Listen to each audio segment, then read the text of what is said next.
সন্তানের সুন্দর জীবনযাপনে বাবা মায়ের যত্ন ও পরিচর্যা অপরিহার্য।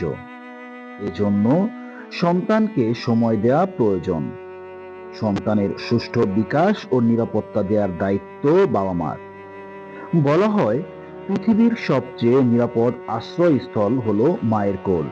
কিন্তু সন্তানের জন্য সে মায়েরই যদি পর্যাপ্ত সময় বরাদ্দ না থাকে, তখন কেমন হবে? একটি সন্তান বেড়ে ওঠায় বাবারও ভূমিকা কম নয়। বাবা মায়ের যৌথ সহযোগিতা ও ত্যাগের বিনিময়ে একটি সন্তানের সুন্দর ভবিষ্যৎ নিশ্চিত হয়।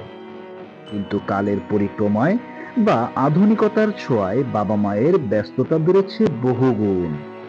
সেই সঙ্গে একান্নবর্তী পরিবারগুলো ভেঙে পরিণত হয়েছে ছোট পরিবারে। বাবা মা একটি বা দুটি সন্তান নিয়ে গঠিত হওয়া ছোট পরিবারগুলিতে বেশিরভাগ ক্ষেত্রেই বাবা মা উভয়েরই চাকরিজীবী হয়ে থাকেন।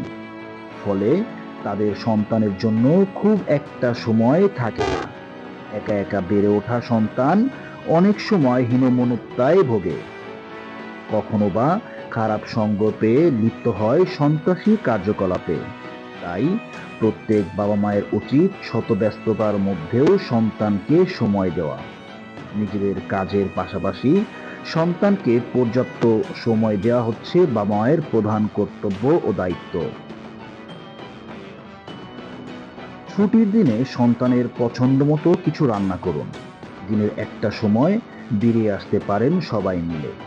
এতে সন্তান যেমন আনন্দ পাবে, তেমনি আপনি পাবেন সতেজতা। মাঝে মাঝে উপহার হিসেবে দিতে পারেন শিক্ষামূলক বই, এবং বই পড়া শেষ হলে সে বিষয়ে আলোচনা করুন। ছোটবেলা থেকে বাচ্চাদের ভয়ের গল্প না বলে শিক্ষণীয় গল্প বলতে পারেন। বাচ্চাদের জন্য বাইরের ফাস্টফুড খুবই ক্ষতিকর। তাই বাসায় তৈরি স্বাস্থ্যসম্মত ও রঙিন খাবার দিতে হবে। শহর কেন্দ্রিক মানুষ অনেকটাই যান্ত্রিক, তাই সময় পেলে বাচ্চাদের সঙ্গে হাঁটাহাঁটি করা উচিত। বাবা মা উভয়েরই চাকরিজীবী হলে সন্তানকে গৃহপরিচালিকার কাছে না রেখে যতটা সম্ভব দাদা দাদি অথবা নানা নানির কাছে রাখা উচিত। তাতে যেমনটা নিরাপত্তা নিশ্চিত হবে, তেমনি তাদের ভালো সময়টাও কাটবে। এছাড়াও ঘরের কাজে সন্তানকে ছোট ছোট দায়িত্ব নিতে শেখানো প্রয়োজন। এতে করে একসঙ্গে সময় কাটানো হবে এবং সন্তান নিজের দায়িত্ব কর্তব্যও শিখবে। সিদ্ধান্ত গ্রহণে যে কোনো বিষয়ে সন্তানকে সরাসরি না বলে এর কুফল সম্পর্কে জানাতে হবে। এরপর সিদ্ধান্ত গ্রহণে সম্পূর্ণ ভার সন্তানকে দিতে হবে। তাদের বন্ধু বান্ধব কারা বা কাদের সঙ্গে মিশছে, সেদিকেও বাবা মাকে অবশ্যই লক্ষ্য রাখতে হবে।